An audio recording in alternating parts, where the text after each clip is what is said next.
In. Welcome, man, to the latest episode, latest edition, whatever you want to call it, of Terrible Towel Tuesday.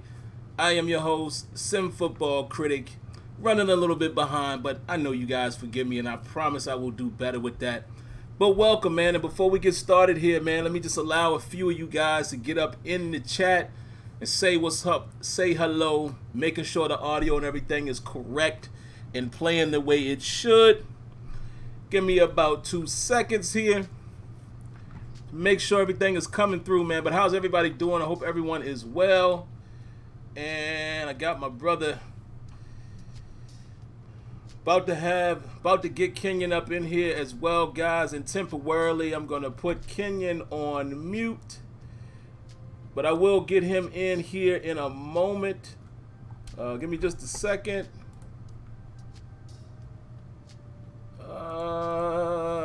There we are. All right, so Kenyon is on mute for the time being. But the reason why I have Kenyon on mute is you guys know we're going to talk about The Last Dance. We meant to do it last week. We're going to hit that today. And I'm going to spend about 10 to 15 minutes on Steelers news. I'm going to be very quick because this is Terrible Towel Tuesday, right? I know you guys really came here to hear the Steelers talk, even though I'm sure you guys will enjoy our conversation about The Last Dance. But I'm going to do that really, really quick, and then I'm going to bring Kenyon in. We're using Zoom, and I think the Zoom audio would be much better than what we experienced with Skype. For whatever reason, Kenyon is still unable to call into the queue. So if we are able to take phone calls tonight, I'm going to say if, because our conversation might run us a little long. Then if we're able to take calls, unfortunately, Kenyon will not be able to hear you guys because he's not in the Blog Talk Radio queue. But if any of you guys want to check that out as well and let me know if that's working, then, we know all is well. But anyway, let's get started, man. Let's say hello to you lovely people. First and foremost here, let's see who we got in here early in the chat. I want to say hello to Lance and Shield, Drama Sadell, Sweaty Bones, Christopher OSU, Big Dro, Darren Dalton, Carlos Castellon, I don't know. Please explain, please tell me how you say it. Give me the phonetic spelling so I can get your name right. Y'all know I hate mispronouncing people's names. Kegel's Bagel, what's up, Kegel? Lee Sharp, Steve Williams, JWA90, Luis D, Jason Winningham, Nightwolf is in the building. Lanisha Hayes, hello Miss Lanisha, how you doing? C. Antoine Hill, Jay Vega, Jalen DePriest, and we will end it right with User Hitstick. Everyone else, of course, I say hello to you all as well, but y'all don't want to hear me just continuing to read names, so let's do it. All right, man, so what I'm going to talk about really quick, I'm going to be very brief with the Steelers news, and then I'm going to bring Kenyon on, and we're going to hit that Last Dance. And in case you guys are unfamiliar with what we're talking about, some people don't know. It's the Michael Jordan documentary that aired on ESPN, a 10-part series. It wrapped up not this past Sunday, but the week before, so last Sunday. And there you have it. We're just going to give our quick thoughts on it. We were supposed to do that last week, and I totally forgot about it. Once I started getting into the show, I completely forgot, but we're going to make that happen tonight. So, all right, man, as far as Steelers news, man, first thing I'm going to hit on, we want to talk a little bit about what I have in the title there. Let's just get that out of the way. Mike Tomlin, was doing a recent interview. A couple other people, I think Calipari was one of the guys that he talked to. I didn't listen to the whole interview. I kind of just saw some of the quotes and things like that. I do plan to go back and listen to the entire interview. And he talked about Benny Snell. And it seems that he's lighting up a bit. When he talks about Benny Snell, it seems as if he's definitely praising him, which, Tomlin has a way of praising and trying to motivate his players as well as sometimes he gets into them. He says certain things that he knows going to push a button. But anytime you hear him speaking highly of a guy, you kind of want to pay attention to that. And here's the reason why. Mike Tomlin and Kevin Colbert, they don't say much as far as they don't spell it out for you, right? You kind of have to pay attention to things they've said in the past and how that relates to what currently is going on, or how that relates to how that particular situation played out. And then you get an understanding of who these guys are. You get an understanding of, Okay, I know what he means when he says that. Okay, I can read the lines here. I can read the lines there. Read between the lines or what have you. To hear him talk about Benny Snell the way he does and currently doing it, this is the direction I want to take it in, and it makes me wonder. You look at what the Steelers did in the draft, right? They drafted a guy in Anthony McFarland, which clearly is going to be a change of pace type of guy, a home run hitter type of guy, maybe some trickeration. I don't know. But he's definitely going to give us that much needed speed in the backfield. Again, a guy who can hit the home run for you. None of the other running backs have that. So McFarland is definitely, of course he's safe, but that he's going to get some touches. He's going to get some opportunities. There's probably going to be a few packages for him or what have you. So then you take a look at who else is on the roster in the running back group. You have a guy in Trey Edmonds, and unfortunately I don't know if it looks good for the young Trey Edmonds. I don't think he's going to be playing with his brother much longer. Trey Edmonds could definitely be in trouble in terms of, being cut. I don't believe he's practice squad eligible anymore. So we'll see. I don't know that to be fact. I'm just saying. He seems like a guy that could be on his way out. Also, let's go even further down, which you might even say Edmonds may have been behind him. Or Edmonds may have been behind this guy, Kareth White. Kareth White appears to be in somewhat trouble as well because you pretty much replaced that with Anthony McFarland. Okay, a guy with speed, kind of the same types of backs. I'm not going to say their style is the same, but the calling card that Kareth White, pretty much carries with his career is that he has speed. McFarland is probably going to be that guy, right?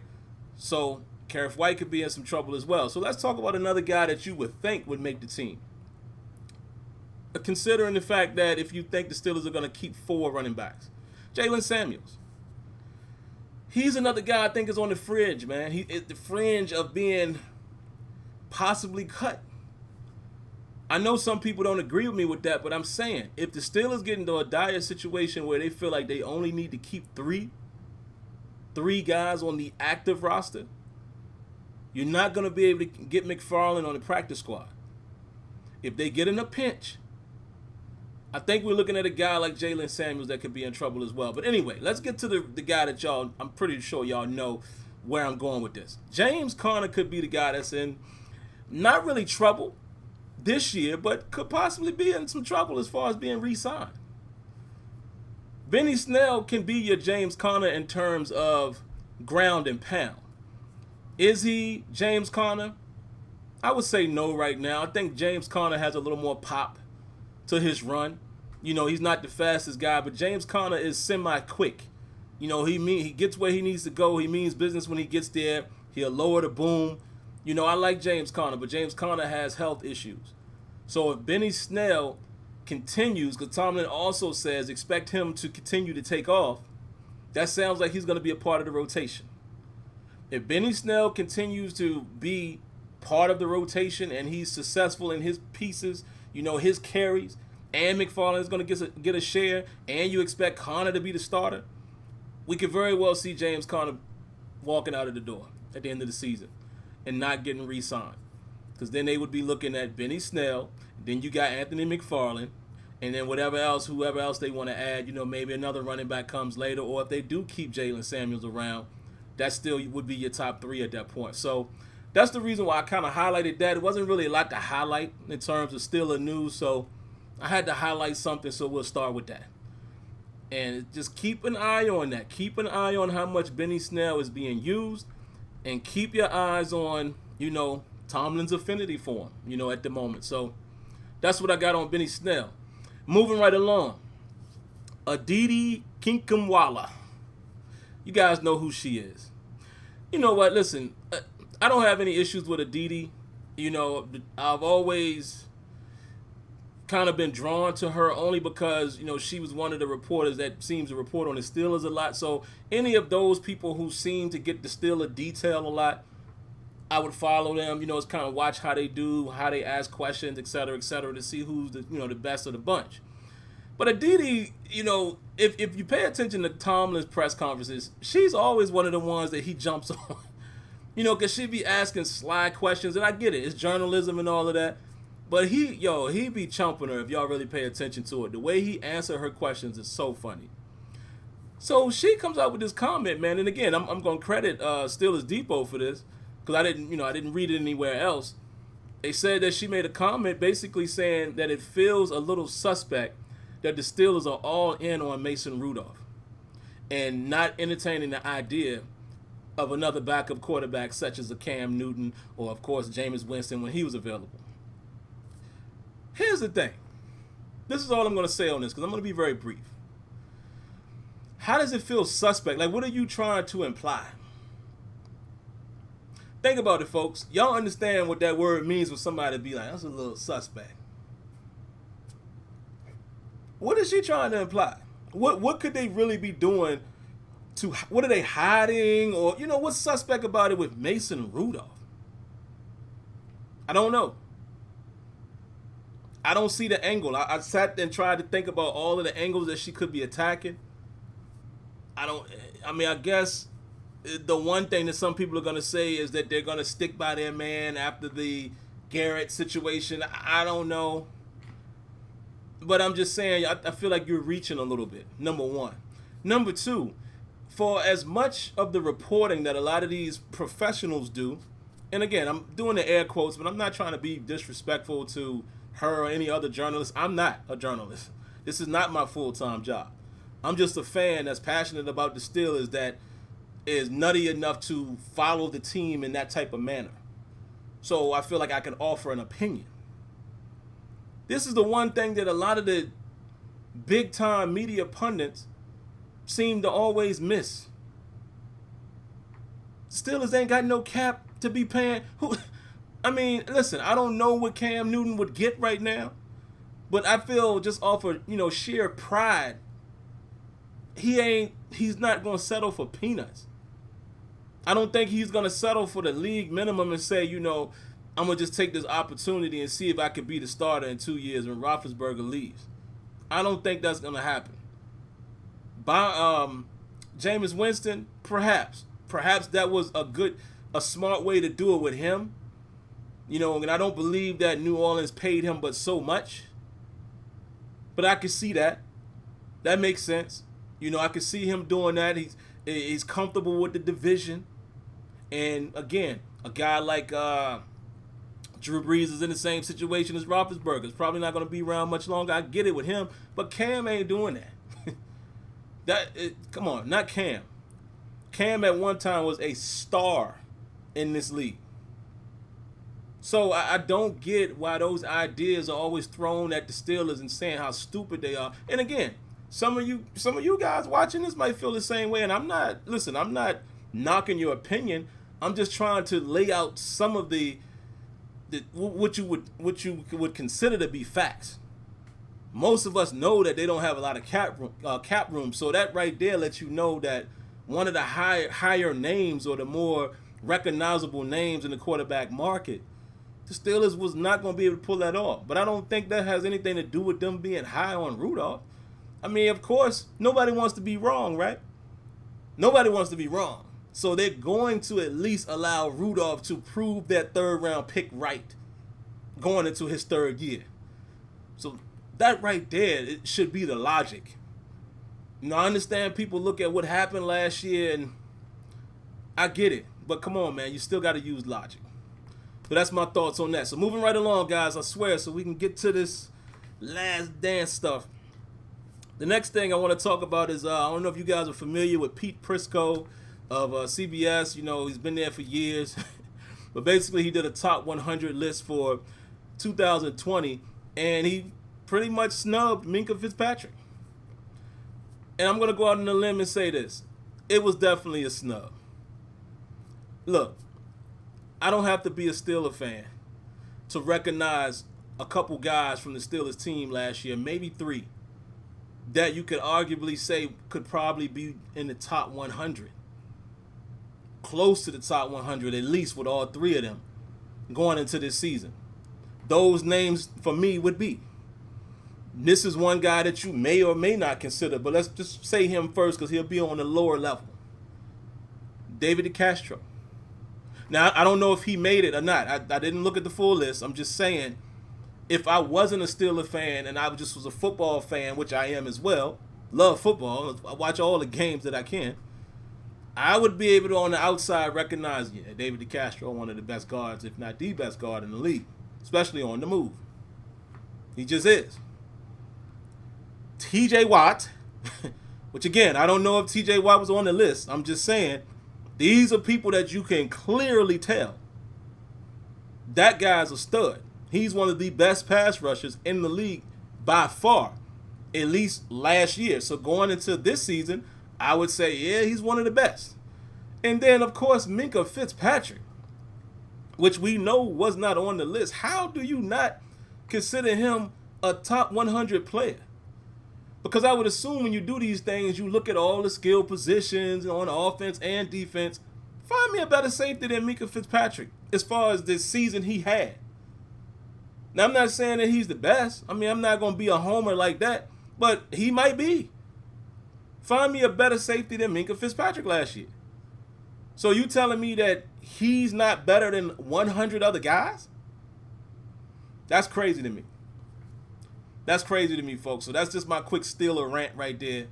I don't understand how Minkah Fitzpatrick doesn't make a top 100 list. Come on now. Come on now. And the last thing I'll talk about really quick, man, I wanted to get on this last week and I didn't get an opportunity to. I want to give you guys my quick thoughts on the Rooney Rule changes. I'm not going to bore everybody and go into the weeds and the details of what changed and what didn't, so I'll just address my thoughts on it. And I think that's fair. And then after that, we'll get Kenyon on here and we'll have some fun talking about something outside of the Steelers. I think you guys will enjoy that. Listen.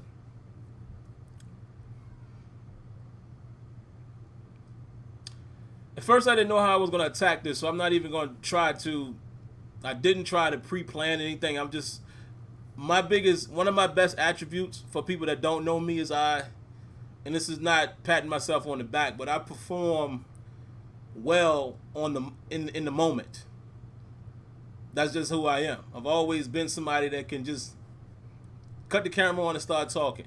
You know, some of you, I've said this before on my game, you know, with the gaming stuff, but some of you may or may not know this. You know, I used to be an artist, you know, with music, and I never had stage fright. You know, I'd go right out there and boom, thousands of people. Never.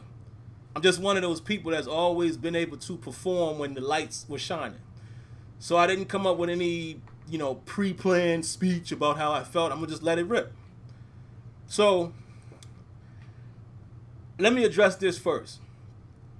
Anybody watching this stream or who will watch it, you know, after it has already posted, obviously you can tell I am a African-American male.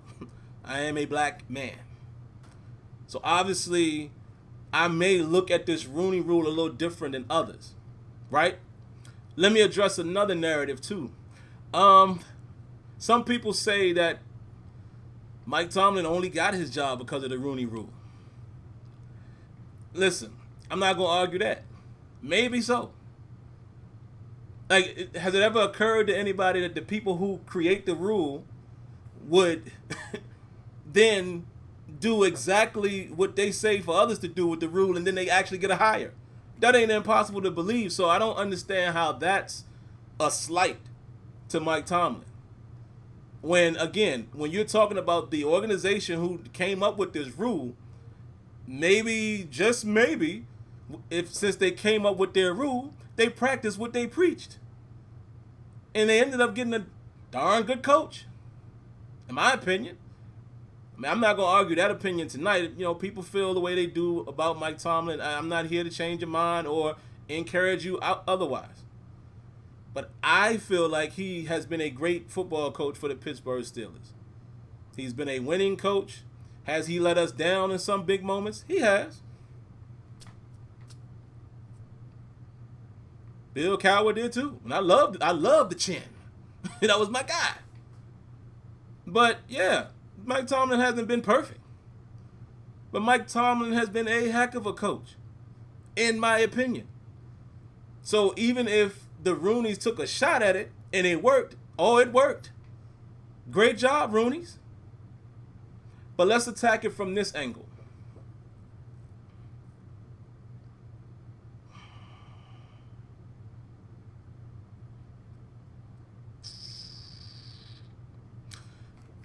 I don't like this change. I don't like this.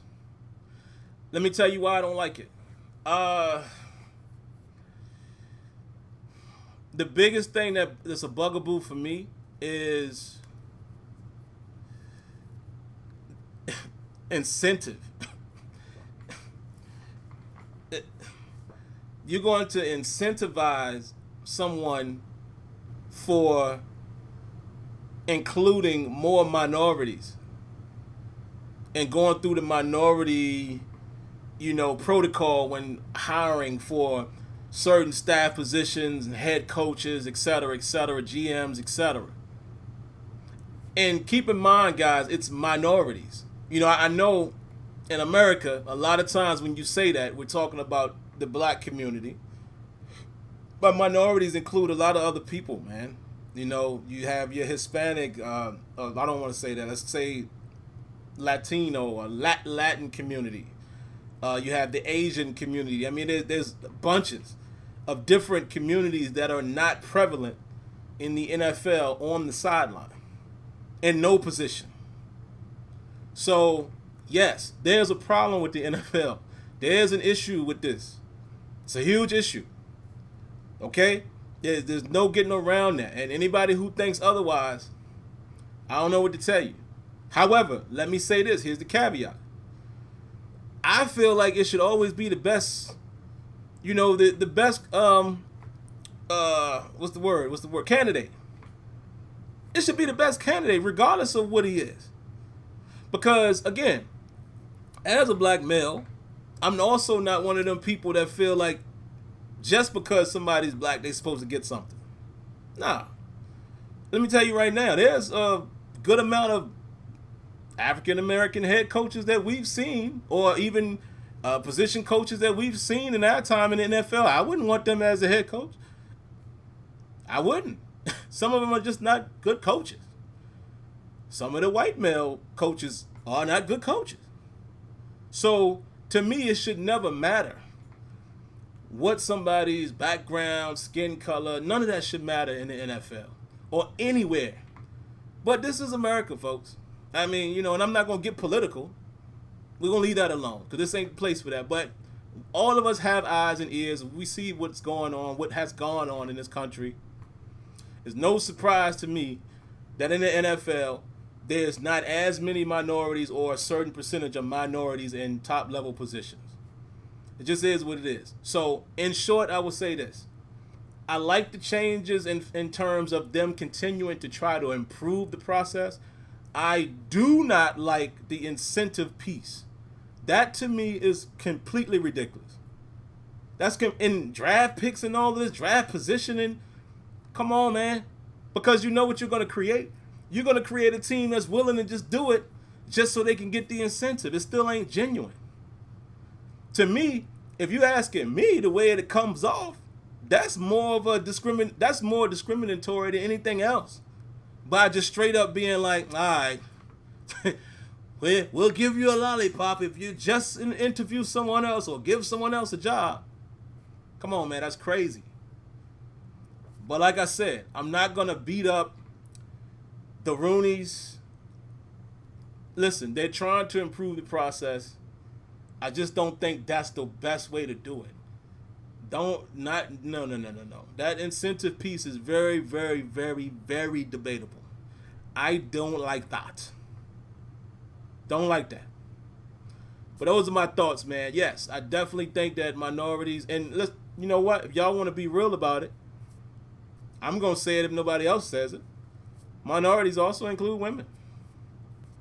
When we talking about the NFL ranks and NFL sidelines and NFL back office, and it also includes women.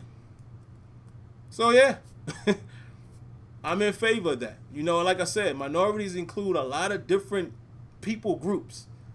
But, again, in this country, a lot of times when we're having that conversation, we're talking about the black community. So, there you have it. There you have it. There you have it. My quick thoughts on that. I see you guys are debating some things in here. Let me see.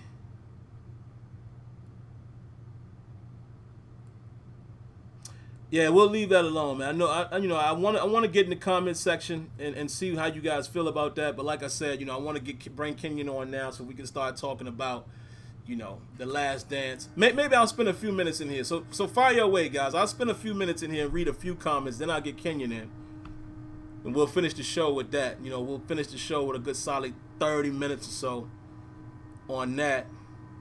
And Kenyon, just give me a okay in the chat, just to let me know that you are able to hear me in the Zoom, so we can make sure all that is squared away. Nightwolf says, you make my ex-wife a head coach in the NFL. That team will tank ASAP. Please hire her at Baltimore. Yeah, I know you probably just joking and playing. And listen, guys, I mean, I'm not getting into the minute details of who should be and where they shouldn't be. I'm just saying, minorities include all of that. You know what I mean? All right, Kenyon, great. Tyler DePoy says, damn right, mixed race Korean Eskimo woman head coach, sign me up. Y'all crazy. Yes, Sweaty Bones. Listen, I didn't exclude that crowd, but you're correct. Gays and transgenders too. I mean, they're all minorities. But like I said, I'm not gonna go down the road of y'all can debate and have fun and jokes about whatever y'all want to joke about. I'm just keeping it real. Luis D says, didn't the Steelers have a woman part of the coaching staff before? I think it was conditioning, not sure. Maybe, I don't remember. Kegel Bagel says, the rule has been exploited. A change was needed. This isn't it though. Yeah, and that's what I'm saying. It's take out the incentive, man. Just have more due diligence. How about that? How about just have due diligence to make sure teams are doing what they're doing, and like I said, still make sure it's the best candidate. Whether the minority is hired or not, make sure the minority is a better candidate than someone else, or vice versa. If you're not going to hire the minority, make sure the person you hired it was a clear decision. So you just have to have your due diligence. All right, 2 or 3 more of these, man, and then I'll bring Kenyon in. Why Diggy says, sounds like the Steelers are going to have a chip on their shoulder with all the disrespect the national media have been spewing the last week. I definitely agree with that. Logan says, there's no grading scale for coaches. That's why it's hard to hold these organizations accountable and say, hey, this minority coach would have been better. You only didn't hire that coach because... Listen, Logan, that's a great point. That's what I'm saying. I think I'm right there with you, and that's why the whole incentive... It's crazy, man. Throwing an incentive on it doesn't make it a more genuine process. That's a huge mistake. Darren Dalton says, I want to know more about the music stuff you were talking about, Sim. Nah. One day. But long story short, I was an MC, hip-hop. Did a lot of good things, man. I had the opportunity to open for guys like LL Cool J, Lupe Fiasco, Nas, Common. Did a lot of things, man. Lived in Atlanta for a little bit. We did our thing. Long story short, it's kind of like when we was in the weeds of it, the music started changing. It was less about lyrics and it became more gimmick. I just wasn't willing to do that because I'm a pure artist. Like, lyrics is everything to me. And, lyrical ability along with the music. So I just didn't want to be a part of that game. I had my fun, I did my thing, lived out the quote-unquote dream, was an active artist for a moment, and did shows and traveled and all of that. But it's funny because now, if you fast forward, some of the lyrics are starting to come back with certain people. Your guys, your Kendrick Lamars of the world, your J. Cole's of the world, even shout outs to the females, your Rhapsodies of the world. There's still pockets of that real hip hop. You know what I mean? So that's long, long and short of it. But yeah, I did my thing for a minute, and even right now, I'm taught myself how to produce. Like, so now I just have fun making beats for myself. Like, anytime y'all hear beats, whether it's here playing in the background or anytime you see a Madden video, all of that music you hear is all my production. So, that's the long, short and skinny of it. Y'all gonna need some bars. All right, man. Let me get Kenyon on here, man. Let's get Kenyon on this thing real quick. Hold on. There was one more comment. Hey, Debbie, how you doing tonight, Miss Debbie? So we got both Debbie and Lanisha in here. I want to read her comment, and then we'll get Kenyon on. She says, look, the best candidate should get the job, period. The issue here is opportunity. Absolutely, Deb. Opportunity. And like I said, guys, this is America, so y'all know how it go, unfortunately. So that's all. I feel like they just need a more vetted process, more due diligence to make sure the opportunities are given. Let the best man or woman win. But that trying to incentivize a team, where's the puke bag? That's how I feel. But I digress, man. All right, that's just still a talk for the day, guys. Now get ready for some good old Michael Jordan talk. Let me get Kenyon on here. 1 second, folks. And you guys are going to have to confirm that y'all can hear Kenyon as well. 1 second.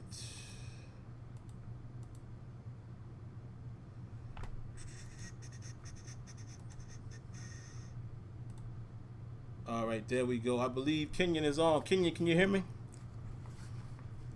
I can hear you. Can you hear me? Yes, sir. What's going on, man? Trying to stay out of the heat. 95 today, brother. 95. I was wondering because it's true. We got 80, 81 today, so I know LA looking lovely out there. I know it is.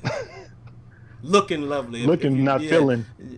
Looking, right. That's the opposite word. Mm-hmm. But yeah, man. People in the chat, please confirm that y'all can hear Kenyon, man, so we can move on because I don't want him. Okay, somebody already said Kenyon sounds good today. Great. So let's get to it, man. We got about 28 minutes. We may go over if we have to, but I'm going to let Kenyon kick it off, man. Y'all have heard me talk enough for this first half hour. So, yeah, man. How do you feel in general about the Last Dance documentary? And wherever you want to start, man, in terms of just talking about the man, MJ. Well, I thought it was a well-made documentary. Of course, Jordan has his hands all over it, but he should have his hands all over it. So that was cool. I think there were a lot of things I already knew about. A lot of things that didn't surprise me. I'm trying to think the things that surprised me. I mean, the Steve Kerr stuff was great. That was great, and I'm just glad that the younger generation gets to see a little bit of kind of how Mike's mind worked and why he's considered what he's considered, because people aren't cut that way now. And it's not a disrespect. It's just if you grow up a different way, it's just not cut that way. So he was different. He was a different dude. The guys like that, you can say Kobe was the closest to Mike, and that would be true. But you have to remember, everything Kobe did, he learned from Mike. So, Jordan's blueprint wasn't he followed somebody else. Jordan's blueprint wasn't like I looked up to this dude and I mimicked his game and I did. It just wasn't, because nobody else played like him. So the only comparison you can make is, well, he was high flying like Dr. J. Yeah, but his game was nothing like Doc's. Nope. So it's kind of like, I'm glad they got to see a little bit of what he was, because if you didn't live that, if you weren't in that moment, then you kind of can't understand how his impact and how big he actually was as compared to you see athletes today. It's not the same. Like today, you can tweet LeBron James, he may respond to you. I mean, you can do that now. Jordan had like a mystery to him, and you kind of miss those days. Like that the guy has a mystery, you don't know about him, you want to know, but you can't know about him. You know what I mean? Like Jordan had that, I'm trying to think of somebody who had that. Like Michael Jackson had that, you know what I mean? Like where it's like, they're not out, you know what I'm saying? They're not publicly seen all the time. So I'm glad people got to see that and just saw his competitive nature and to see how driven he was and how for him it was just about being the best. Yeah. And one thing people should always remember, he never calls himself the best. He just says he wants to be the best. He wanted to be the best. You know what I mean? You never refer to himself as, well, I'm the GOAT. He never says that. You don't call yourself the GOAT. You let other people do that for you. Yep. And that's my point with this whole GOAT thing, because everybody can't be a GOAT. It's no disrespect, but everybody can't be a GOAT. You can't have multiple GOATs because if you all sitting in a room, where's the separator? So it's kind of like that's how I always looked at it. Like and I grew up in Los Angeles. Look, I saw Magic play. Telling my age, I saw Magic play. I saw Reggie Miller play. Used to go watch Reggie Miller play up at Inglewood High School where I grew up at, and UCLA. I saw Kareem. I saw Worthy. I saw Byron Scott. Knew Byron Scott. Byron Scott grew up in Inglewood. He grew up like on the other side of Inglewood. So it's kind of like I saw all these players play, and I appreciate the game so much. I played. I went to college. I won. So I know what it's like to be in those runs. And I was friends with one of my friends was, I don't know if people remember this, was Baby Jordan, Harold Miner. Oh man. Oh, don't get me started on Harold Miner, man. So my whole history is a little bit different. Like I know like a lot of players, but you've never seen, like when Jordan came, it was something we never saw. And I think it's the appreciation for what he kind of did. And as much as I love Magic, like real talk, I used to love Magic Johnson. I used to think Magic Johnson was like, oh my God, like he was just the best player I ever saw. Then I saw Larry Bird and I said, well, dang, they're kind of equal. You know what I mean? Like they're kind of equal. So, and then I appreciated Larry Bird. And then when I saw this kid come in from North Carolina, hit that jump shot, if you look at his history, he nobody saw it coming. I think that's the greatest thing about it. Nobody saw it coming. Because even if you go back to his North Carolina days where he hits the jump shot and he came out, nobody saw that he would ascend to that point. Akeem Olajuwon was the first pick in that draft. Sam Bowie was the second pick in that draft. You know what I mean? So nobody saw it coming. So when he kind of ascended, nobody saw it coming. Then he broke his foot his second year. And you've just never seen anything like that, like athletically superior to everybody else. As they said in the documentary, those first couple of years, people said he couldn't win, and he just wanted to get one. I never seen anybody that hungry to win. And if you look at who he brought along with him, it's just something that you just have to appreciate. I said this before. The only person I've seen like Jordan with that mentality that's similar in NBA today would be Russell Westbrook. The problem is he doesn't have the control. He doesn't have the control that Jordan has. I love Russ. He doesn't have that, but he doesn't have the control. He doesn't play. You know what I mean? He doesn't. I don't know if he thinks the game. I don't know if he's thinking the game like Jordan did. You know what I mean? He was like Jordan was playing chess. Everybody else was playing checkers.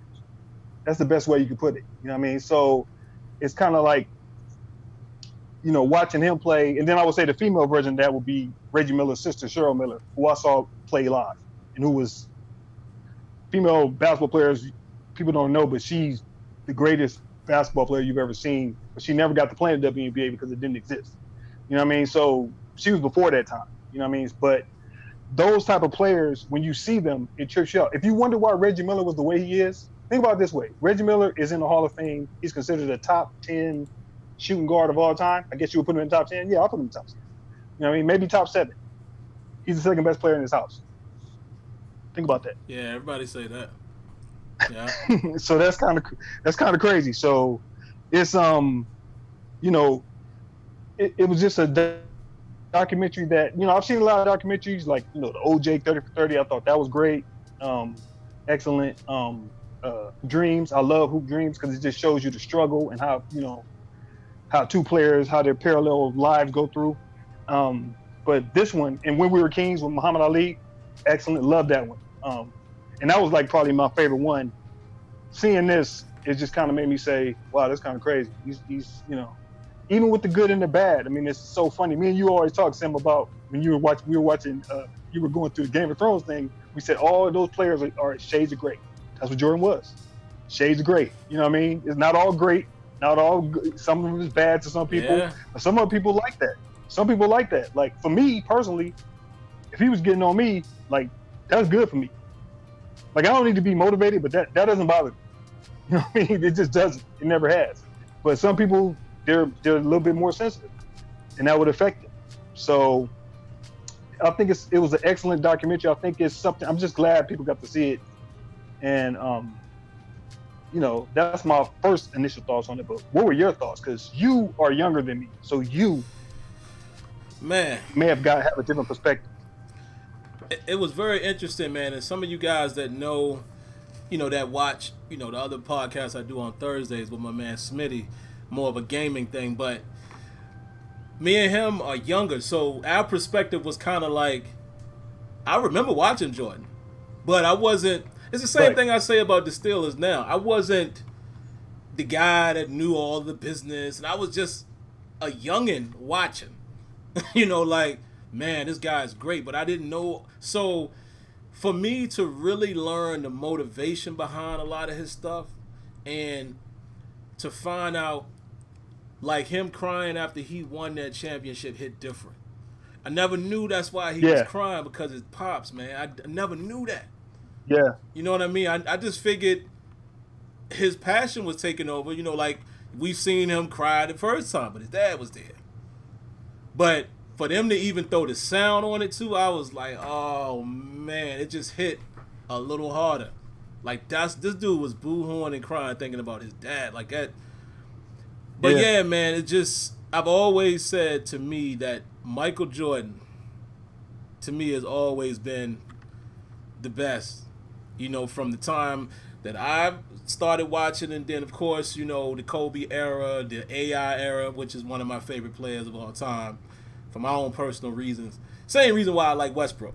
I just that mentality is always gonna sit right with me. Right. But it ain't no question, man. It's not like you could kill the LeBron comparison, and this ain't even a knock on LeBron. Right. I think LeBron is great. He's probably one of the greatest players we've seen, you know, as a whole. But he ain't Jordan, man. Right. And I'm not expecting him to be Jordan. I'm not expecting him to be. But just to keep it on him, a couple other things that I didn't know at the time. That Scottie Pippen situation, man, when he wouldn't go in the game. I didn't know that. Oh. I remember, you didn't see that? You didn't know that story? No, I never knew the story. I mean, I remember the game when, you know, I probably was watching it. But I didn't know why he didn't go in. I had no clue. I didn't know it was because he felt like, oh, you going to let this dude take the shot? And what made it even better is Coach hit the joint. He hit the shot, so made Scottie look even worse. Let me see. What else did I not know?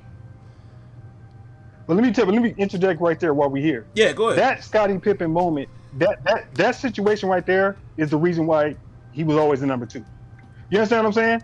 And it's not a slight, but that's the reason. Because in that moment where Phil Jackson was preaching team, and the beauty of that part when they showed is that they showed you Tony Kukoc hitting like 6 game winners that year. Yeah. So Phil knew. Phil's like, this dude's making this shot. Why would I not go back to him? You know what I mean? And for Scottie to feel disrespected when, you know, if you break down his game, I could break down his game. Scottie wasn't a great shooter. Nope. He had a great year that year when Jerome was gone, but he wasn't a great shooter. He wasn't a guy that's going to hit the last second shot. He never did. So it's an interesting thing. It's an interesting dynamic that he kind of took on that mentality. It was almost like a young Jordan where Jordan had to do everything. But see, the difference is Jordan could do it. That's why he didn't trust anybody else. He trusted himself. Yeah. Kobe said the same thing. I trust me more than I trust you.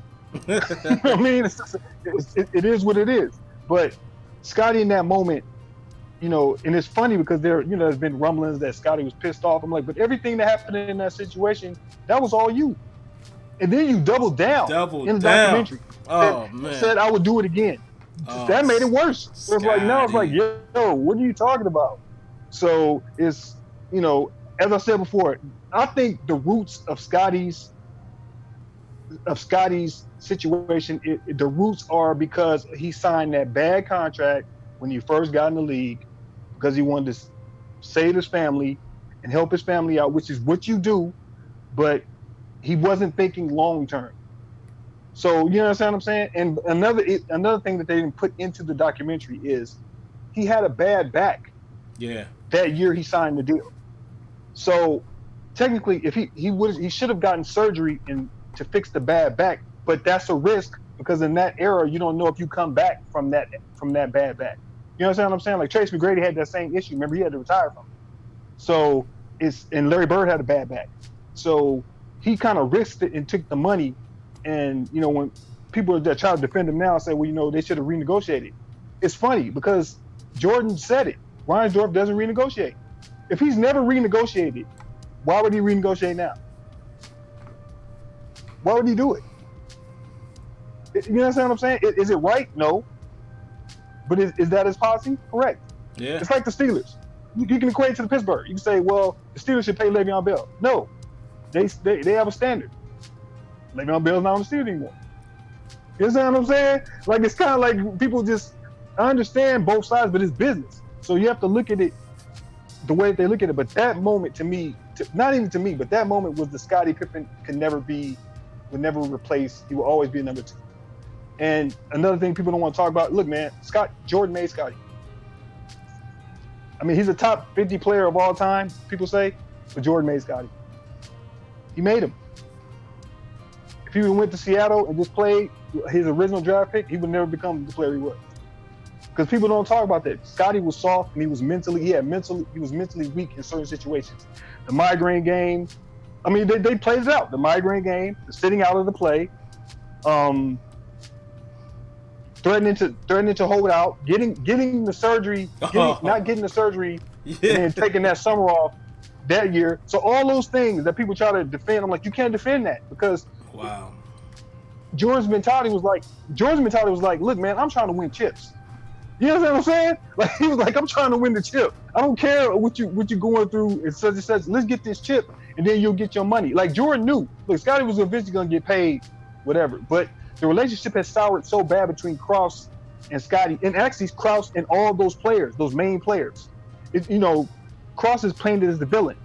He is a villain. He gets credit for putting the pieces around Jordan, but he didn't draft Jordan. And his fatal mistake with that Bulls team was essentially putting them on notice or ending their contract before the 98 season, saying if Phil goes 82-0, he's still not coming back. To me, that was the end of the Bulls. Yeah, that was crazy. And the other part of the villain part is Reinsdorf, because if Reinsdorf makes me think Reinsdorf went along with it because he's your general manager. He works for you. So if you say, look, man, you got to go because we got this thing rolling. And you coming out here saying Phil's not coming back. We're not you know what I'm saying? Trying to trade Scottie in '97 for Trace McGrady. That was a deal. That deal was going to happen. So those situations to me makes Reinsdorf look bad. So Reinsdorf and Krause, it's almost like they didn't want them to win anymore. You understand what I'm saying? And they were better than everybody else. And just why Jordan had a legitimate point. Hey, man, when we lose, you can break us up. Yeah. They hadn't lost. So, I mean, but that moment, I'm glad you saw that because that just showed you. I mean, that's Scottie. It says a lot about him. That's Scottie. Yeah, it was crazy, man. It was a lot of stuff I just didn't realize, man, because like I said, I wasn't looking at it the same way back then. Like, I never really knew the real reason why Jordan retired and wouldn't play baseball. I never understood that back then. I was like, what's he doing? Right. But I get it now. You know that he lost the fire, he lost his father. I mean, he ain't had that drive no more. And after winning 3 chips, I mean, I guess you figure, look, I did what I needed to do. And he needed another thing too, man. The theme of that whole documentary, that clearly what you could see from Jordan was how he could use anything as fuel. He always needed an edge. Yeah. It ain't like he needed it, but he would create an edge, a reason to do this, a reason to do that. And like even stepping away from it like that, I think it rekindled that fire for him to be like, nah, I got to go back and do my thing. And he did. You know, it was so many interesting parts, man. One of my favorite parts too was when my man Jordan was like, remember after DJ Armstrong and them had won that first game, and he had the bat and the cigar, and he just sitting there like, yeah, you know, it's easy to talk trash when you up.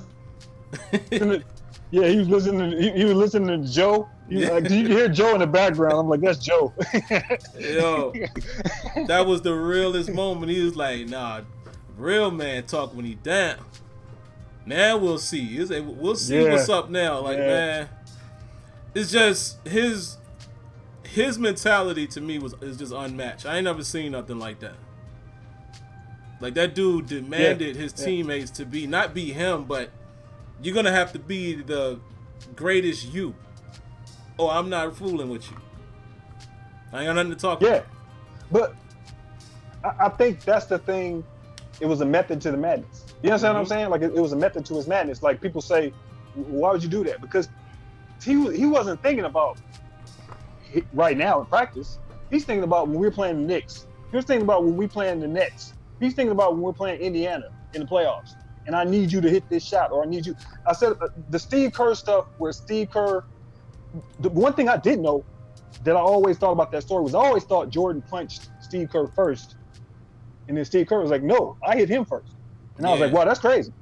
Yeah. So that told me a lot. Like, Steve Kerr to me, you know, my friend was telling me, he said, the respect for Steve Kerr is, I said, way up. My respect for him is different. Like, I look at him totally different now. Because I'm like, yo, he wasn't taking Jordan stuff. He stood up to him. After that, Jordan respected him. And that shot that he hit was a direct result of them, you know what I mean, getting on the same page. And Jordan knew he could trust him. And that, to me, it just says a lot, man, because, you know, when everybody tries to be, when everything is all good and everybody's happy, you don't know how people are going to react. And I can use you as an example when you say that you've never had stage fright. And since you and I both have the same background, I'm not telling them that, but you know what our backgrounds. We both have that same gift. You understand what I'm saying? Because I've been doing that since I was, 8, 7? So it's kind of like, when he did that, it just showed me, yo, Mike is about winning the chip. That's all he cares about. And to me, that's the separation. And to me, Kobe is the only person, me, that reminds me so much of Jordan. Because he had that same mentality. He would berate you in practice, but you learned that from Jordan. Jordan taught him all that. So it's beautiful to watch that, but everybody says you can win different ways. Yeah, you can. And you can win different ways. But I always make this question. How many people have you seen that were dominant in their sport that were nice people? I'll wait. Yeah. That's a good point. How many people were nice? Because, and I'm not on LeBron, but going to 9 championships and winning 3, that's nice. But going to 6 championships and not losing and winning 6 MVPs and not going to Game 7, that's called a full deck. That's called a full deck of cards. You can't mess with me, and that's a different mentality. It's crazy because it just shows you. And like you said, you were younger, so I'm seeing all this, and I'm sitting there going, like, when he won 3 in a row and he left because of his father, and And really the other part of it that you didn't speak about was the media. Remember, he was tired of the media. Oh my goodness. The media had drained him. You know what I mean? And he was just done. So it's kind of like, him leaving and him being able to be recharged, playing baseball essentially helped him. Because think about it. He got to go back and be one of the boys. You know what I mean? They didn't treat him special. He was, you know what I mean? They just treated him like, you trying to play baseball, okay. And I think the fire was relit. And, the one thing I didn't know was about the B.J. Armstrong situation where he came to, remember, when Jordan left baseball and because of the lockout or the strike and went to the Bulls facility and started playing with B.J. that one day and was beating him that day. And that's when the fire was relit. Oh, I got to come back. Look, man, it would have been a crime if he never came back. It would have been a crime if he never came back. I didn't know that Byron Russell was a marked man. Yeah. Never knew that.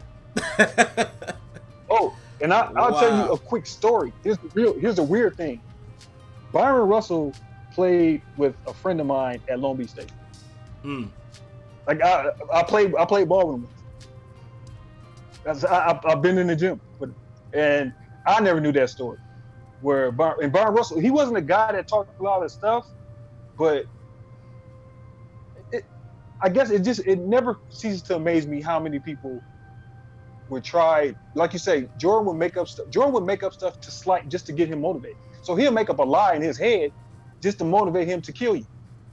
Nobody does that. You know what I mean? Nobody does that. Crazy. Nobody says, "Well, I thought he said that to me, and I'm gonna use this next time I see you." The LeBron Smith stuff. Come on, man. Like, come on, man. You know what I mean? You tell that story, then 20 years later, you say, "No, I ain't said it to me." You know what I mean? That's crazy. It's maniacal. I said it before. He was maniacal. There was nobody else, and I believe it's just because of the slice that happened in his life. I think those early shows where they show you how his brother used to always beat him. His father, remember, he wanted his father's approval. All that stuff is motivation. Him getting cut. I mean, I can equate it to, like, you can use somebody like you can use LeBron in this situation. LeBron, when he was 17, he was the chosen one. Yeah. He was already on Sports Illustrated. The next guy. Yep. So everything he was the next guy. Everything was set up for him. Jordan didn't have that. He had to grind, and that's different. When you have to grind, the hunger is different. It's it's kind of like, what's the kid on the Clippers? Like Patrick Beverly. It's like, for him, everything's a grind. Yeah. You know what I mean? Because he wasn't drafted. You know what I mean? So it's kind of like, I think showing that about Jordan, and how his mind works, is a little bit different. But to me, the fundamental part is just how much passion he had. And that after episode 7, when he broke down and said, you want to play this way, don't play that way. And to me, I said that says everything about him right there. He doesn't say anything else after that. You know what I mean? So it's kind of like, I'm glad he did that, because he doesn't do that. So, it was beautiful, man, watching that. It was beautiful watching that. And I like the bad stuff. I like the stuff when they attacked his gambling, and that's part of his competition. It was good. Yeah, the fact that he gambles all the time. Yeah, that was crazy. On anything.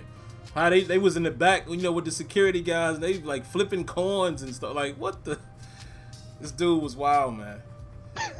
I mean, his competitive edge, like how much money that supposedly he's gambled away golfing. Like, that's just, oh man, it's nuts. Oh man, it's nuts. But man, it's crazy. Definitely, before we finish, and I appreciate C. Antoine mentioning, because I was gonna go to this anyway. Isaiah and the Bad Boys and Rodman, and first of all, one quick thing I will say about Rodman, then I'll talk about just that whole era with the Bad Boys. I did not realize that these missed game practices and all that was. I didn't know that he just did it on his own. I never knew that. I didn't know that. I remember when he went to wrestle. I remember when they would talk about him partying in Vegas, but I had no idea it was like unapproved. My man just rolled out. And then how he could just come right back and perform the way he did. Like that, Rodman is something different, man. I've never seen nothing like that. Like his defensive presence. Nah. Rebounding. But he never really I mean, from the looks of it, from what they say, he wasn't really a workout rat or nothing like that. Dude would be drunk the day before, go out there and go crazy. I don't get it. Yeah, his motor was crazy. His motor was, I mean, his motor was crazy. But you think about it this way. That's how Jordan could play cards all night, get 3 hours of sleep, and kill you the next day. Oh, that's just sick. You know what I'm saying? So you're just wired different. I think Dennis, the Las Vegas stuff, like all that happened, and they showed that, I just started laughing because I just remember it. You know what I mean? Because they covered it so much, I remembered it. And the Carmen Electra, and I said it before. I was like, you can say what you want. Dennis Rodman and had him a nice little squad that he had. If you know what I'm talking about. Yeah, Dennis was a wild boy. He had a nice little squad. So, but you have to look at it this way. They didn't look at him like, if you think about it, the only people that really could handle Dennis was Michael and Phil. Yep. You know what I mean? So Michael and Phil let him go do these things and do whatever. And come on, man. You go to the wrestling thing and you're in the middle of the championship. Come on, man. That's like, you know what I mean? Like, that just doesn't happen. So it's, they kind of let him do that. And you can tell that Mike never got on Dennis like that. I think he got on him once, and I think Dennis never wanted to disappoint Mike. And that's a big thing. He never wanted to disappoint you, and that's a big thing. And that's it. That's a respect thing when you do that.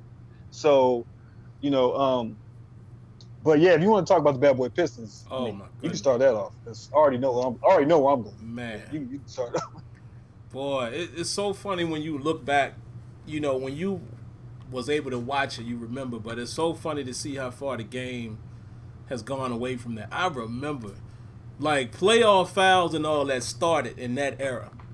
Like, dudes would get demolished, beat up. And to me, listen, I'm all about sportsmanship and all of that. I was never the type of dude that would start anything on the football field, nothing like that. I mean, I might talk a little something, but I'm not saying I promote the violence, but I love the fact that the Pistons were just like, yo, we just gonna rough him. We ain't letting him get up. Like, he's gonna taste the dirt all night. To me, again, maybe I'm crazy, but I love seeing that. And Jordan fought through it. But it's just crazy to see that at that time, that was literally their game plan. Just gonna rough him up. We ain't letting him get off his feet. He go up, boom, knocking him down. Don't let him take off. And it worked. Like, when people say that now, you gotta be physical, you gotta rough him up. They literally did that. And was able to handle the Bulls for the time that they were until the Bulls took off. But man, Bill, Lambeer, Mahorn, Isaiah, he a smaller person, but he was scrappy, being from Chicago. The whole I kind of felt this way back then with the Olympic thing, but it kind of confirmed my whole thought. I never thought it was all Michael Jordan. I never got that impression. I always felt like Isaiah did have run-ins with most of them dudes. And I think I don't know if it was said in the doc, but somebody said that the chemistry probably would have been off. You might have a point. Because at that time, I mean, Isaiah wasn't interested in being nobody's friend either. So who's to say that they would have been able to play the way they did with a guy like Zeke? I'm not going to put that on Jordan, but I definitely think that Jordan and Bird and Magic, all of them had a hand in kind of being like, nah, we don't want no parts of him on the dream team. Should he have been there? I think so. Especially when you consider somebody like Christian Laettner or whoever that was on the team. But yeah, that was Christian. I mean, unless there's a requirement that you had to have at least one non-pro, I don't know. But I don't know how he would have made it over. Yeah, the rule was that. That was the rule. The rule was you had to have one amateur, one guy that was in college. So essentially, Laettner would have been. I mean, the argument with Laettner was that they should have put Shaq on it because they were both. Both coming out that year. That's right. So the argument, Yeah, so the argument was they should have put Shaq on the team. The problem with that argument is that, and I understand why they picked Leitner, it was because if you go by both their college careers, Christian Leitner had a way better college. It's not even close. Yeah. I mean, because Christian Leitner won 3 championships. He was the best player. He's probably like the 4th best player ever in college. You know what I mean? If you're considering like Kareem, Bill Walton, he's like the 4th best player ever. And his career at Duke, you know, he's kind of Tom Brady like you hated him, but he kept winning. So you couldn't say, you know what I mean? You couldn't say anything. So that's why they put Leitner on the team. Did he deserve to be on the team as far as his game? No. But and if you put Shaq in, and Isaiah Thomas was one of the 12 best players in the world. You probably could have put him on that team. The problem is that, and the tape came out today, which is stuff I already knew about. So was that Jordan had said that he wasn't going to play if Isaiah was on the team. Charles Barkley also said the same thing.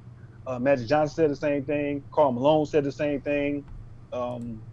So the problem is Isaiah had at least 8 enemies on that team that didn't want to roll with him. And the thing I think people don't understand when they say we should have put him on the team, look, man, this is not a one-game shot. This is not the All-Star game where y'all hang out for like one day and then we all go our separate ways, even if we don't like it. That's 6 weeks, bro. That's 6 weeks. Think about that. That's 6 weeks you got to be with somebody that you don't like and most of the team doesn't like. How's that going to work out? Yeah, that's not good.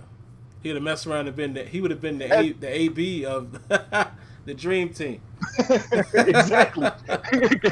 Wow. And the Magic beef is even worse because you got to think about it. They were best friends. Yeah.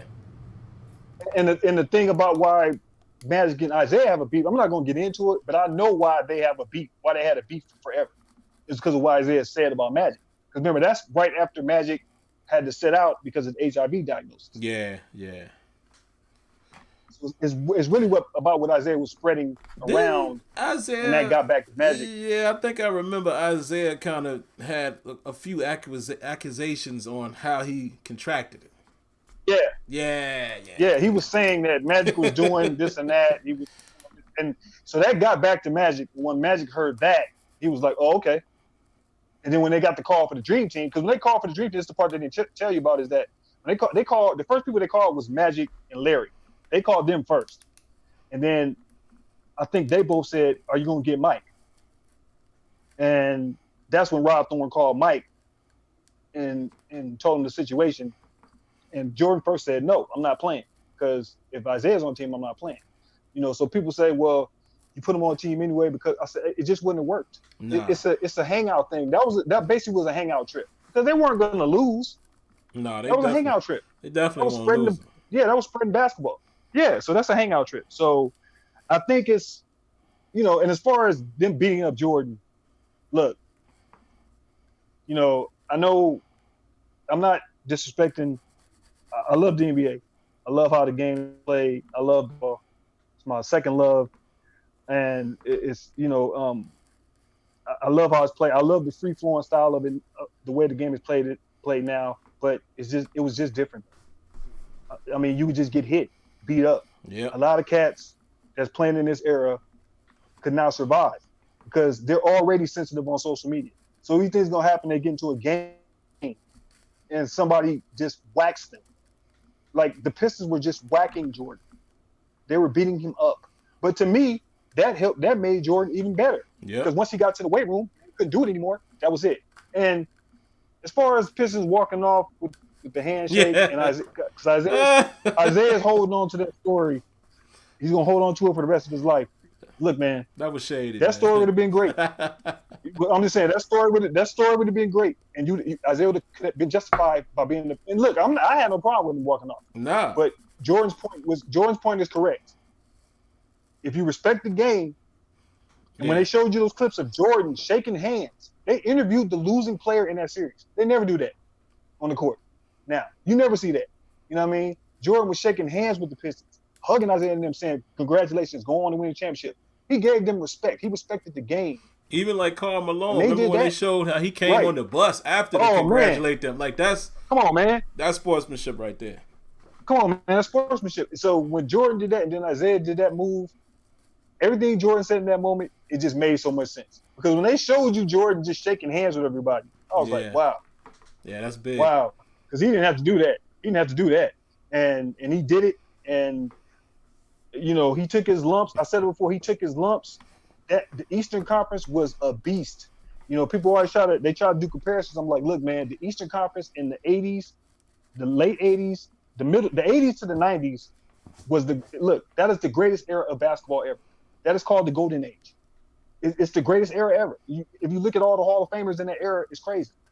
You know what I'm saying? And it just shows you how tough it was. Like Jordan had early days had to go up against arguably the greatest Celtic team of all time with the big three. Now that's the original big three. Yeah. Bird, Parrish, McHale.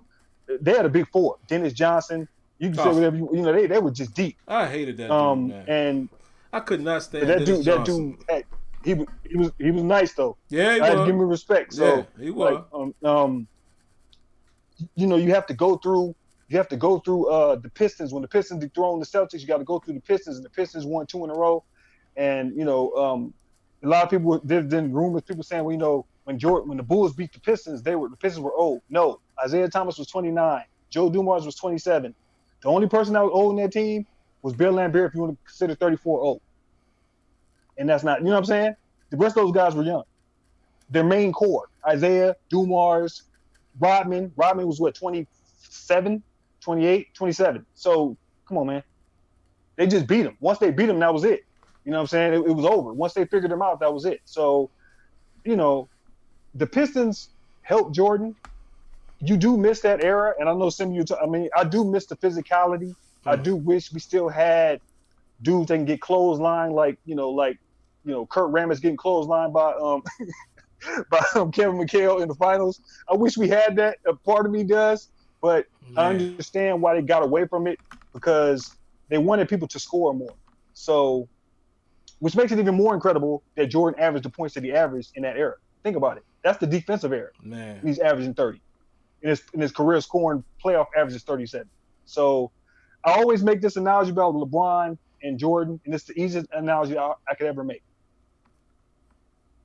There are two people sitting at a dinner table. One player that's sitting at the dinner table does not share. He has 6 championships. The other player at the dinner table in the same era, everybody else ate off his plate. So he came to the table with his plate, and everybody else ate. Steph Curry didn't ate 3 times. Kevin Durant didn't ate twice. You know what I'm saying? Like, you know what I mean? Dirk Nowitzki ate once. In the Jordan era, only one person ate, and that was Hakeem. And that's because Jordan left. That's the best analogy I can give you. Yeah. And it's like you said. I mean, listen, I've seen a lot of people saying how they hate him and he's a jerk and all. Look, man, to me, going into this documentary, I wasn't looking at it to come out of it feeling a certain way about Michael Jordan, the person. That just wasn't Right. how I was doing it. But like I said, I respect anybody who isn't afraid to just be who they are. Even if I don't agree with them. I respect it. And that man stood up there and said, Right. look, it was a price. All right? It was a price. Yeah. And I paid the price. And man, to see that man think of this is how competitive this dude is. He was getting emotional talking about how much passion he had for the game. And his competitiveness, he was about to cry, had to take a break just because of how competitive he is. I've never seen nothing like that before. That's crazy. Yeah. And how it hits your heart. It kind of hit your heart. Yeah, man. He's a different cat, man. And like, I've never really seen somebody who can be, and I'm going to say this, but not really mean it the way it's going to sound. And I think y'all will get it. I've never seen somebody that could be so full of themselves and actually back it up. Like for Jordan to be able to say, Drexler, he was good. He was a threat and all, but I mean, when they start comparing him to me, come on. Like, bruh, that most people would say, yo, you cocky, you arrogant, but dog, Jordan backed up every single thing that he said. Like, this dude was just, wow, incredible. But at the same time, he still wasn't necessarily a complete jerk. Like, it was cool to hear that, Phil Jackson was able to kind of get him to understand, like, look, you are basically the god for us, but trust your teammates. You don't have to do everything. You don't have to put everything on your back. You got help. And he was willing to do that. Of course he'd take over when he needed to, but when Jordan became the type of guy that's like, all right, I ain't necessarily got to do everything. I could trust these guys in these situations. It was a whole different level.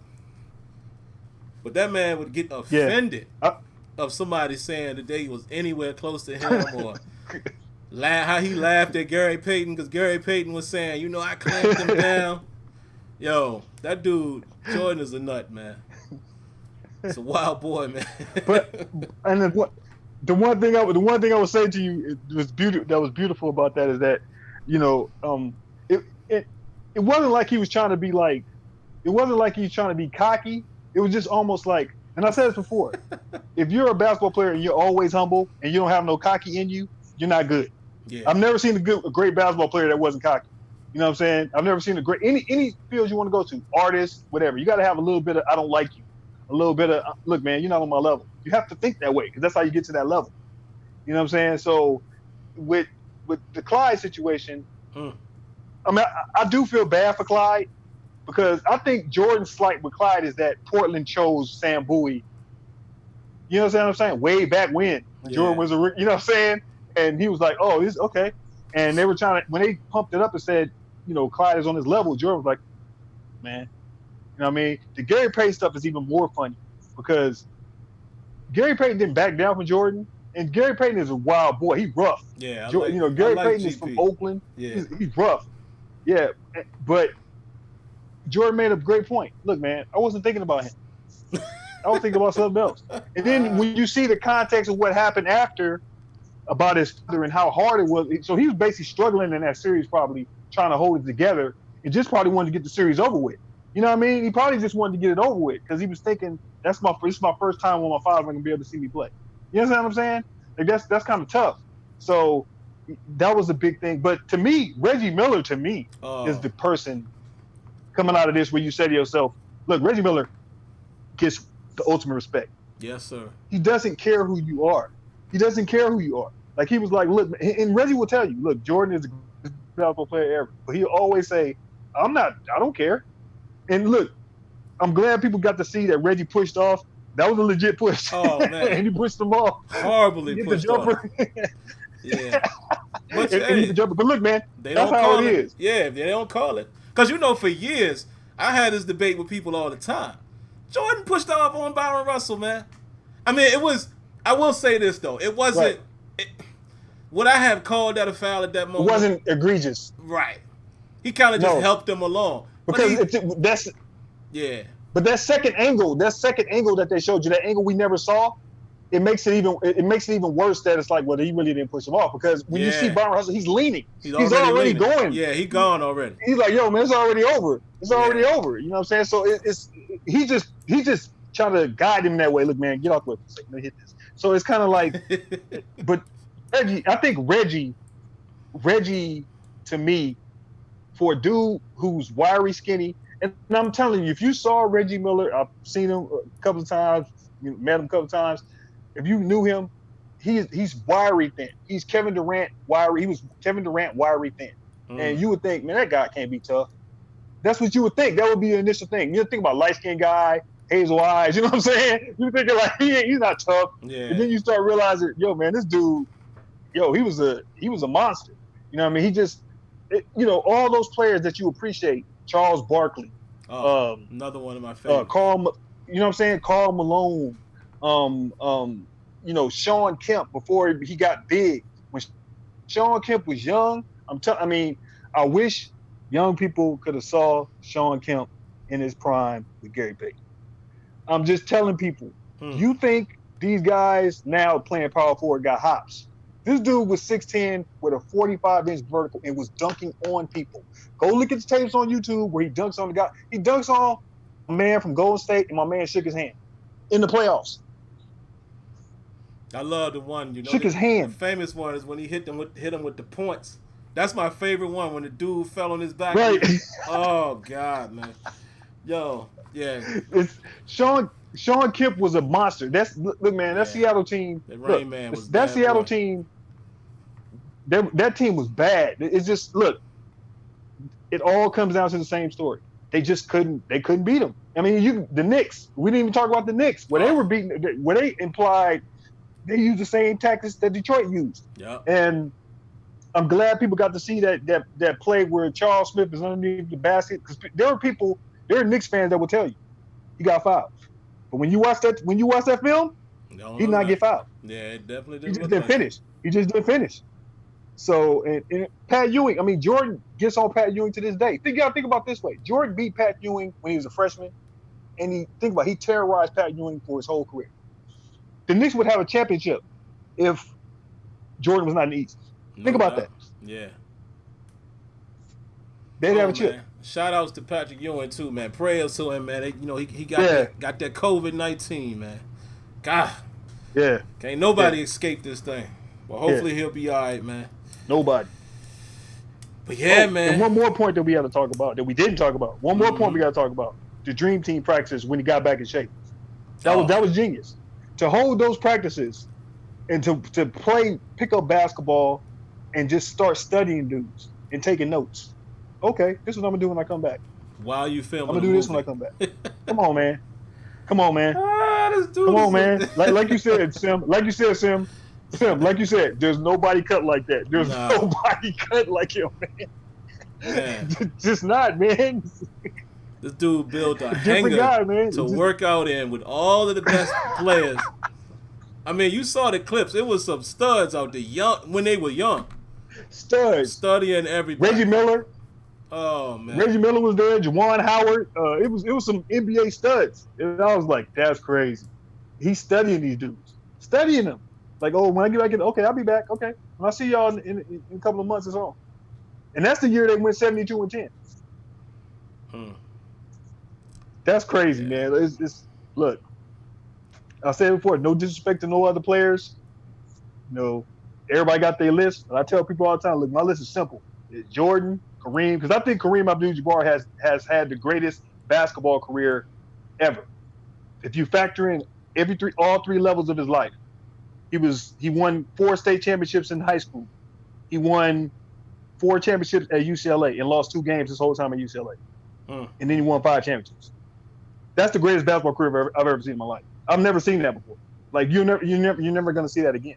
You know what I mean? To be that dominant, I think Kareem always put Kareem too. It's a respect thing.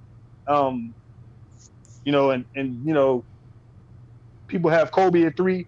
I always put Magic ahead of Kobe because I always feel like Kobe, the first 3 championships, he wasn't the best player on the team. You know what I mean? Shaq was the best player. He won MVP all 3 times. So always it's kind of like if Kobe would have won like those MVPs, it would be different. But he wasn't the best player those first those championships. The last 2 it was his team. So then you could have Kobe, put Kobe wherever you want to put him. Always got to give respect to Tim Duncan. Who didn't say much but just killed you. That boy, you was a backboard. Mr. Fundamental, greatest power forward ever. Come on, man. And I gotta give respect to Bill Russell. Oh man. Because Bill Russell is before our time and we didn't see him. He's the greatest winner we've ever seen. And I always give respect to him, and and Larry Bird, I always give respect to Larry Bird, and I always give respect to Kobe. So it's always a respect thing. But to me, there's one guy, and then after that, you can argue who you want to argue. But that one guy has a little gap. Me chilling, you know what I mean? And a little thing people don't like to talk about is like, look, man, he never left. I mean, people always say, I was like, look, man, he never left, man. I mean, he was a king and stayed at his castle and just built his empire up and started to win. He didn't say, I got to go here and go there. And, I'm all for people having freedom of movement. That's nice. But, to me, the measure of a guy that's a champ is, hey, man, do it where you at. Do it where you at. It won't hurt off back then. And, I'm not going to blame the new guy, but it's like, it's just. I'm not. That competitive edge. Like, again, just to say this real quick. I don't know Kevin Durant personally. I have nothing against him. He's probably a great guy. Right. But I will always hold that one move against him only because of the team. Like, dog, if if me and Kenyon Yeah. was on a squad, we had these dudes 3-1. We know we can beat them. Like, there's no more. I would imagine me and Kenyon talking in the offseason like, bruh, you know we can beat these dudes. We had them. All we got to do is stay focused, turn it on a little more. We can get them. Let's go back and get them. That's all I wanted to see. Like, you can't go to that team. You could have went anywhere else. Yeah. Come on, KD. I'm always going to hold that one decision against him, but I get it. You know, he says they play basketball the right way, yada, yada. All right, cool. And if the ring meant that much to you, I can't blame you. But nah, man. Not when you know y'all had that team. Y'all had them in your pocket, and y'all let it slip out. Yeah. Come on. You can't go to that squad. I mean, I would agree with you that it is an unforgivable act, and you can't hold that against them. The only reason I hold it against them bad is because they were up 3-1, and they were at home and lost. Come on, man. That makes it worse. So now I'm looking at you like, yo, come on, man. You can't. It's like you at the house. You got to, you know what I mean? You got to finish that, man. You got to finish that. It's kind of like, I'm trying to think of the people who did that. Like when LeBron left Cleveland to go to Miami, and they set that up. That was Dwayne Wade and Chris Bosh setting that up.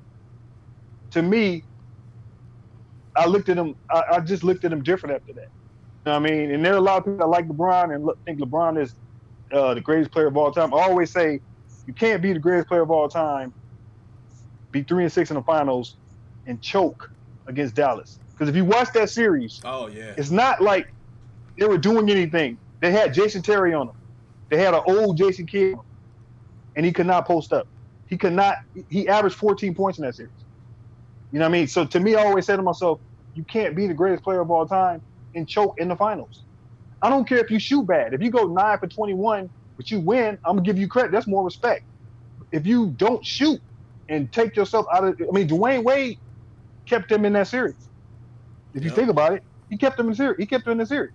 So it's kind of like that's an unforgivable moment. And people will say, well, you know, can somebody have a bad series? Yes, they can have a bad series. But you know the funny thing is, you're arguing against a guy who didn't have a bad series.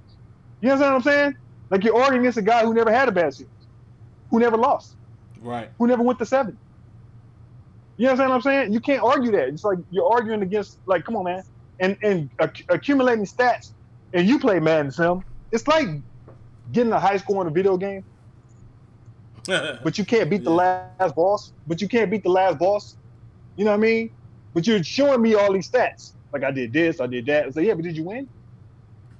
You know what I'm saying? Like, because I thought that was the measure of the game. Like, you know, you got to win. So, I think that's what hurt. It's just a mental thing. I told you this a long time ago. Kobe and Mike's mind were so similar. Even Magic, you can put Magic in there because Magic smiled in your face, but his mentality was to kill you. And you hate to say that about people who aren't killers. Larry Bird was a killer. You can put Reggie Miller in the killer category. He was a killer. He just couldn't win. He couldn't get over the hump because he was playing against, the best player we ever saw. But AI was a killer. Yeah, AI is a killer. AI was a killer. And AI took a bad team to the finals and won one game. When let's keep it real, they shouldn't have won a game in that series. Nah, he won that game. He willed that game. That was the worst time of my life, man. AI. Because I knew we weren't gonna win. Like, do you know how bad it feels when that's like if the Steelers went to the Super Bowl and we know for a fact they have no chance to win. That's how I felt about my Sixers, man. I was like, I don't even want to watch it. They not gonna beat Shaq and Kobe. It's not gonna happen. One man can't, like, even if you want to look at it, it's a team sport, okay. But one man being AI can't beat them two guys. It just won't gonna happen. And then we won game one that in LA. Come on, man. That hurt my feelings so bad. I didn't even want to watch it.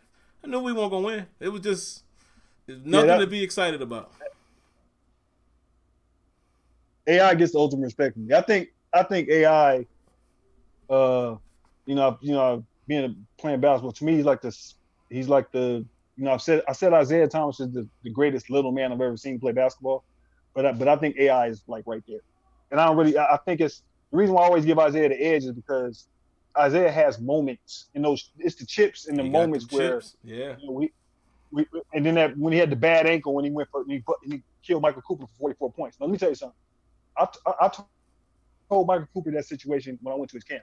I said, "Hey man, Isaiah busted you for 44 in the finals." I told him that. Now I had to run laps, but I did say that. So, but it's all good. But yeah, I mean Zeke, you know, you got to give Zeke his credit. I think AI is right there. You know, I just think AI is something we've never seen. I've said it before. I said we've never seen anybody like AI. He was crazy. You know what I mean? He just, you know, I think if AI if he would have had a better team around him, and I'm not dissing the players on this team, but if he'd had somebody other than Aaron McKee, because remember that Aaron McKee, Tombo, Boo. wasn't it Eric Snow? Boo. Eric Snow. You know, Matumbo was good. He was a good defensive player, so you needed him. Trash, all of but them. Aaron McKee didn't do you too much. Some dissing them, calling them trash. Eric Snow, the rest of those cats, man, you know, he didn't have no squad. He didn't have a squad, man. I think it's remarkable what he did. But I always tell people when people say, well, you know, you got to give him credit. At least he got there. Look, man, you got to win championships. If you get to the finals and you win it, you give him credit. If you lose the championship, you got to take away. You know what I mean? You get the same criticism. You know what I mean? There is no getting to the championship and at least I got there. You get no credit for that. You know what I mean? It's like, you know, it's like somebody coming in with their homework saying, you know, did you do your homework?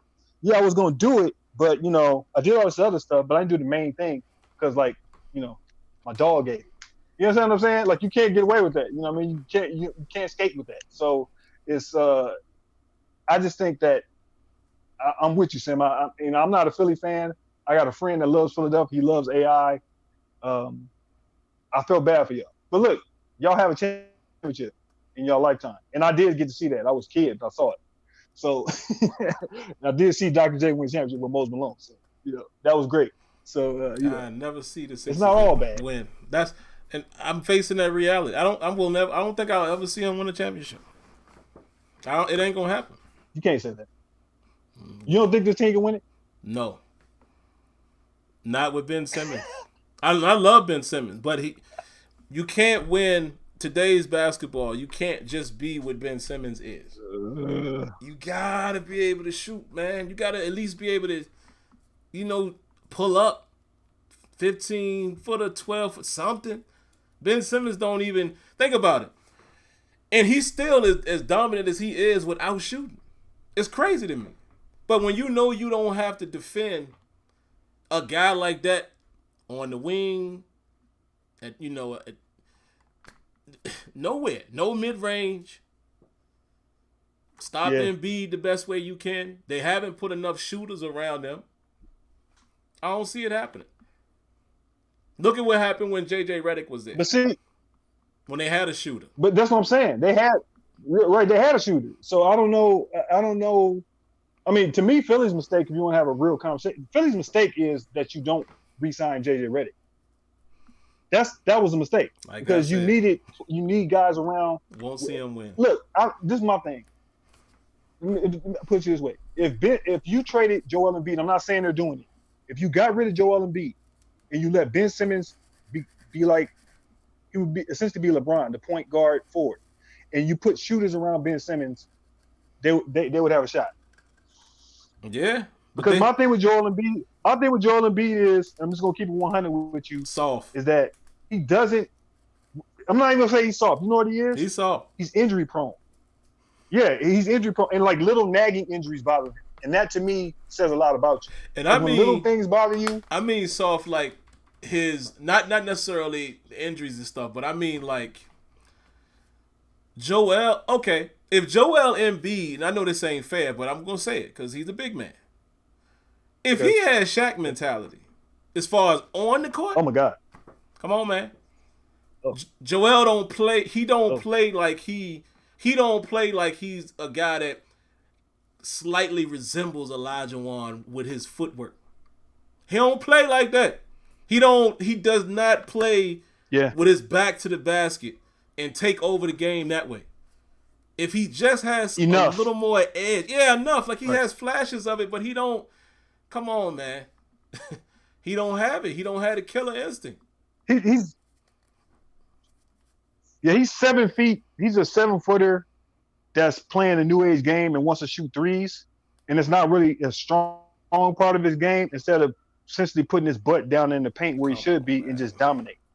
Which is that as a Sixers fan, and since you're a Sixers fan, that for you has to be more frustrating. To me, Ben Simmons not having a jump shot is frustrating because I told you this a long time ago. What did I tell you? I told you I went to the gym and he was out there playing and he wasn't shooting jumpers.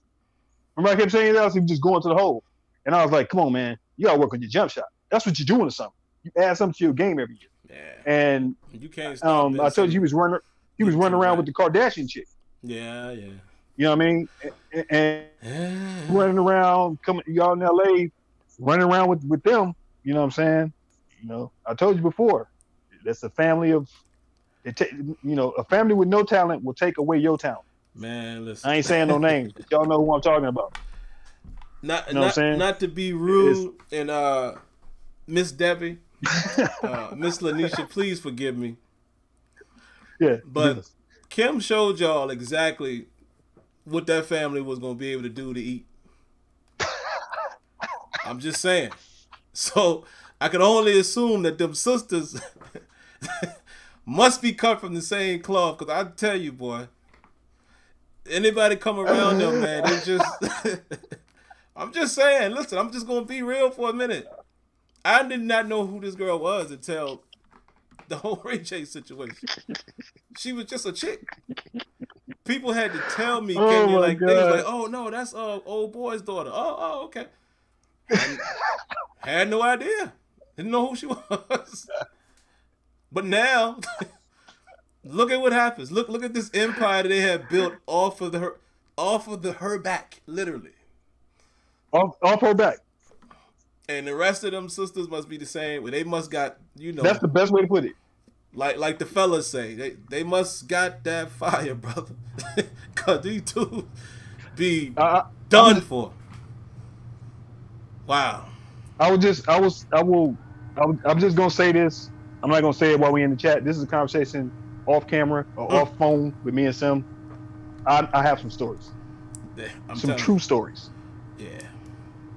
Let me just say that. They must be. It will be a Patreon. It will be a Patreon type situation. Wow. I got some stories. I'm telling you, man. That's the best way I could put it. For the young folks, man, you live enough life, and you've been fortunate enough to have lived some life. You've seen some things. You can recognize game when you see it. That's all I'm gonna say. Yeah. I don't know. It's always amazing to me how. We'll have that another day. I was just gonna say it's always amazing to me how you could get trapped like that when there's so many of that available, bro. You know what I mean? And that goes. Look.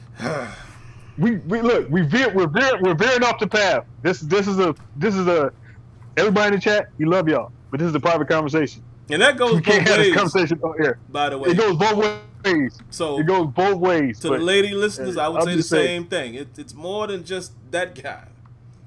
But I don't get it. I don't get how you just get stuck. I don't know. But anyway, think about it this way. The best example of this, and this goes through eras. The best example of this situation, where that can destroy your situation, is the Beatles. It's the perfect example.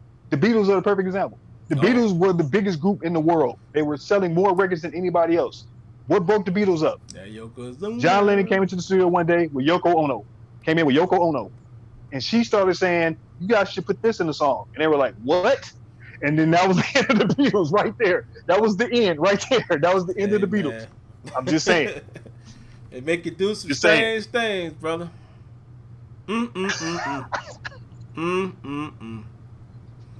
Well, like I said, man, this is not. It's not to take a shot at the Kardashians. I'm just saying, it's weird. It's just weird that all of the guys that's been around, I don't know, man. So I was so happy All with of them. Ben Simmons. Please don't do that. We don't need that. All of them. But yeah. Well, I mean, Harden got out. Harden got out and survived. Yeah, he did. Remember, Harden survived it. Harden has kind of flourished. You know what I mean? Now he hasn't been able to close. I don't know what that's from, but Harden is you know, I mean, because you remember he dated. You know, he dated which one? Not Kim. What's Chloe. Chloe. He dated Chloe for like a year. So and didn't he? Never you know. I'm about to say, which Chloe did he date? Like I said, that's off camera. He dated the original Chloe. It's off camera. He dated pre. Yeah. Because you remember how the pecking order used to go with Kardashian. You remember how the pecking order used to go? It used to be Kim. What's the middle? What's the middle kid? The other one, the other sister, and Courtney. then Chloe. Because Kim and Courtney were kind of close together as far as like, okay, she's cute. You know what I mean? You would say that if you saw them. Chloe was the one that people weren't trying to feel because she wasn't really like, you know, she didn't look the same. She looks great now. She, you know, I would argue she's fly. Leonard Green, but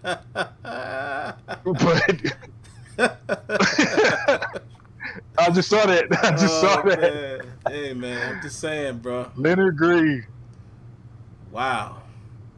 Why you playing though? Yeah. And we'll get out of here. But I will say this: I always did. I thought myself like years ago, you know, when he first came out. I always thought if I had to pick who out of the three, and I don't want to get into all that, but I will just say it. I always thought Courtney might have been the prettiest one out of all of them.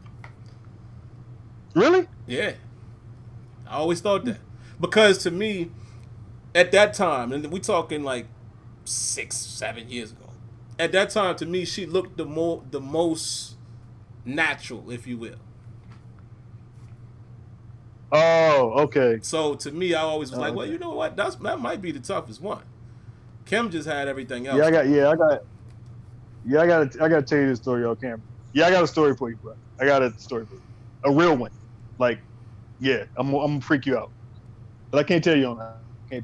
Oh no, we gonna get out of here. I don't know how we took that turn, but but man, let's get out of here because I'm already. Okay, we're talking about Ben Simmons.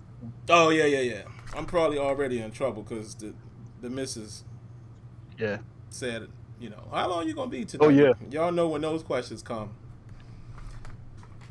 And we are an hour and 42 minutes in, so we about to get out of here. But yeah, man. No, Glock. Real quick, Glock. I can't do it because when I first seen them, they was kids. So like Kendall and the other chick, I don't even look at them. Yeah. You know what I mean? Yeah. That's just me. I don't know how old you are, and I'm not saying nobody's wrong. They all of age now. Have at it. I'm just saying for me, I don't look at the little ones. Kendall and whoever the other girl, I forget her name. I forget her name, but y'all know who I'm talking about. The other sister. Yeah, the one that's with Travis. Yeah, I forget her name, but only because my first introduction to them, they was like 14 or whatever, 13. So I'm like, yeah, they ain't even on. Yeah, I never looked at them. Yeah, I never looked at them at all. It's like watching. It's like looking at me and you are. It's like looking at Arya Stark. That's why that was tough. Yeah, that scene was a little tough. That was hard, man. That hurt. That hurt me, man. So, yeah. But yeah, man, we gonna get out of here. I think this was a good show. It ended up being more Last Dance than it was Steelers stuff, but that's cool. We told y'all it was coming. But outside of that, man, hope you guys have a great week. Everybody be safe. Stay healthy. Keep your eyes on what's going on around you. I know numbers are dropping in some places, but they're rising in others. So the same thing I say every week. Just be safe, man. Do your own due diligence. Don't be all up on nobody. Wear a mask if you can. And don't be stupid. You don't need to go to the bowling alley that bad. I'm just saying. But all right, man. Yeah, that's it. Kylie and Kendall. Yeah, I don't look at Kylie. Yeah, Kylie. But we are out. Don't forget, if you haven't already, make sure you do this right here. Very simple. Thumbs up, subscribe, cut on your notification. That's easy.